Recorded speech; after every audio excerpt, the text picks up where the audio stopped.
Should we get political again, Luke? Do you want to get Yeah, political?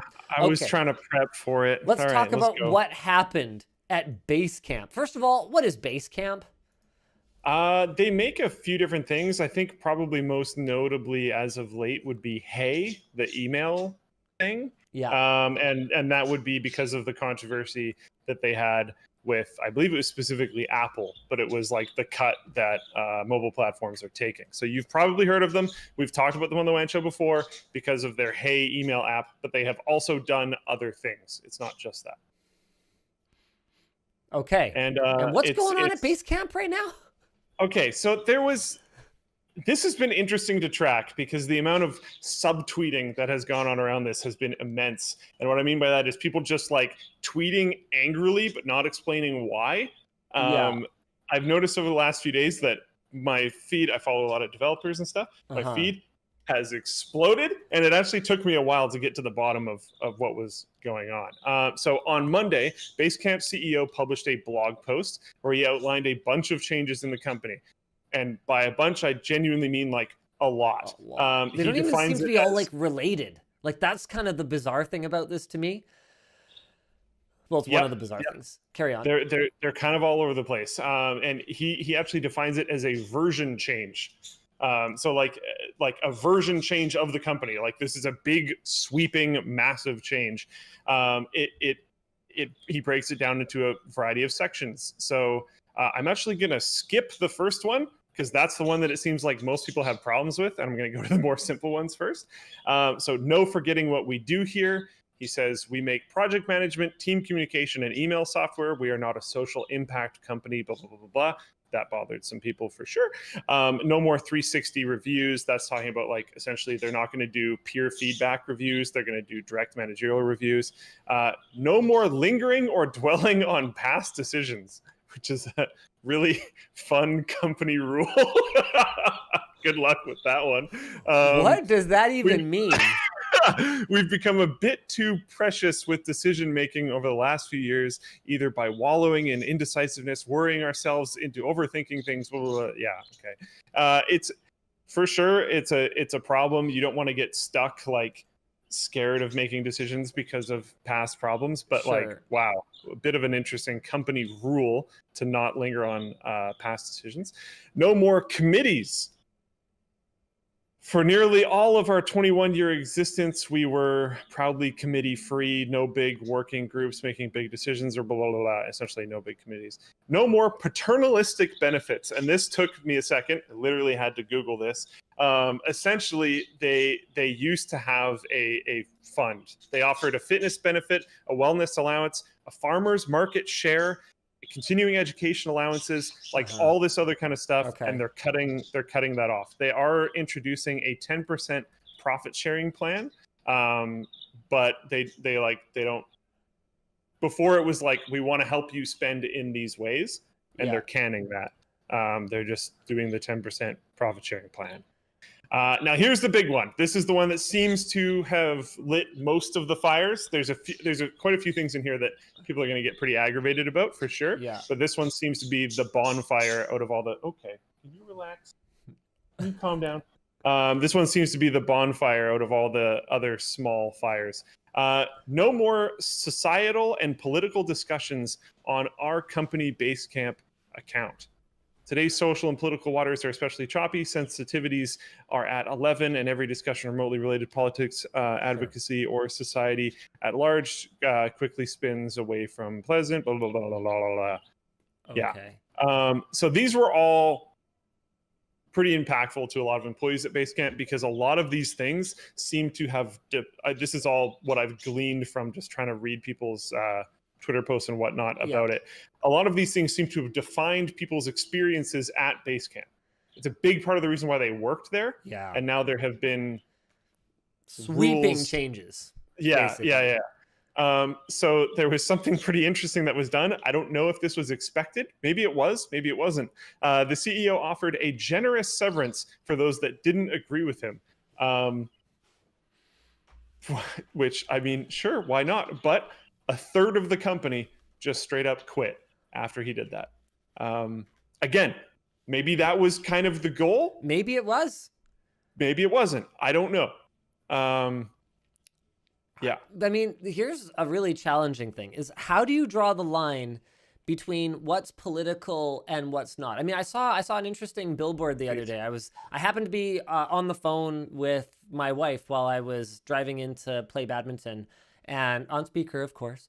So I was just chatting with her, and I saw this billboard that was like a hashtag Stop Asian Hate billboard, and like I'm talking to her about this, and we're just speaking very candidly. I'm like, obviously I agree with the sentiment, but what are the odds that a billboard, is going to take some racist jackass and Oh, now I care. I'm make gonna them stop. reflect and go, oh, you know what? Wow, maybe skin color is just a color and not actually like meaningful, and we might as well divide people by how tall they are, or the diameter of their nostrils, or any other number of like inane ways to divide people into groups. Like we could just as easily do it by hair color and whatever. Like it's gonna make them oh wow, it's if only I had seen that billboard earlier in my life, it would have changed the way that I That would feel. have been so different. And anyway, the other part of the billboard, so it had the hashtag on it, and then it also just said, racism is not an opinion. And it's like, yeah, that's true. That's a conversation that for whatever reason we have to have now, I guess, is that like sort of being an is that's not an opinion. That's just like being a jerk. And Yeah. yes, your free speech or whatever in the West, it definitely allows you to say a lot of things that you can say, but it doesn't mean that there's no consequences for them. It just means that the government can't lock you up for speaking against the government. That's like actually what that means. So being a jerk is like still bad and has always been bad. But Societal coming repercussions. coming back to the base camp conversation, that's where I think that this is, I don't know, it's complicated, but it's also not that complicated, where the justification for this seems to be that it's very difficult to draw these lines between what's political and what's not political. But to me, like yeah. being a jerk or being intolerant of others is not political. That's just like being a jerk. And the point, which Yeah. I think might have gotten lost in the weeds somewhere, but the Sure. point, not by us, to be clear, I just think in general, the point, the CEO's reasoning was that discussion of political topics was a major distraction. And It sounds like so he just wanted people to focus on their work more. And that may be a fair point. Like if you've got, literally you have a whole group of people that are dedicated to being the committee on, whatever conversation Insert that topic has, here. Sure. quite frankly, absolutely nothing to do with work. Like a short people's, equal rights committee or something like that. I picked that not because I think short people particularly need better rights. By the way, they are actually a disadvantaged group, just saying. I picked that because it's an easy one for me to pick on because I am below average height. Anyway, the point is, maybe there's this committee, and all the people that are on this committee spend like 30% of their time like doing committee things that have absolutely nothing to do with improving their apps and services. I don't know. Maybe it really was a significant problem. And maybe the management of the company, although quite a few high-level people did leave, maybe maybe the management of the company sees this third of them leaving as a boon. I don't know. But to me, the line between what's political and what is not political isn't really that complicated. But we also have a pretty homogeneous culture at Linus Media Group for the most part. And when I say homogeneous culture, I don't necessarily mean things like skin color. I mean that we don't have debates in the hallways about whether certain groups of people should be allowed to go there or whatever. I mean, obviously as CEO, I don't necessarily see everyone's true colors, but certainly nobody has had the cojones to be outwardly discriminatory when I'm present. So I don't know. It just Yeah, I hasn't been don't. a problem. It hasn't seemed that complicated. There isn't a lot of debate necessarily there. And I have no idea what goes on at that company. But I would say, just like reading this blog, this Changes at Basecamp blog, it's weird. It's really weird. Like even including like the no more lingering or dwelling on past decisions. Like I think there's other ways. If this Yeah. is the type of stuff you're trying to get across, if you're like, wow, we're really all over the place and this has become like a social camp more than a workspace and like all this other kind of stuff, I think you can communicate those types of things and try to drive that change in way different ways than this. I think this was a really horrible way of doing it. Again, maybe he wanted people to leave. It's possible. But the thing is, like, But I don't know. I mean, saying it like that, it's not like I'm some kind of management guru or human resources expert or anything like that. But framing something negatively is almost never the way to get people on your side. What you need to say is, we need to improve our decisiveness. That's your manager speak or whatever. You can't say, we need to stop questioning my, freaking decisions. That's always going to rub people the wrong way. Like, no matter how long your history is. Luke, Luke, no, Luke, stop. We're not going to question what I just said. There's no debate. It, Linus, come on. There was something you said a long time ago, which kind of goes in line with number 4. You brought up, I don't remember exactly how you said it, so I'm going to misquote the heck out of you, but it was something along the lines of like, if we make a decision, like if we're in a room with a group of people and we need to make a decision on how we're going to do something, you're on board. Like, this is a team. You can make your arguments, but ultimately we need to come up with the best possible solution as a team and run with it. And if it doesn't really work out, pointing back and being like, well, I didn't like how is useless. And you just need to try to like drive and improve it in the future. And you said it much better than that, but like it was essentially like you need to be a part of the team and not just like complaining. Don't be a complainy pants. Don't present a problem unless you have a solution.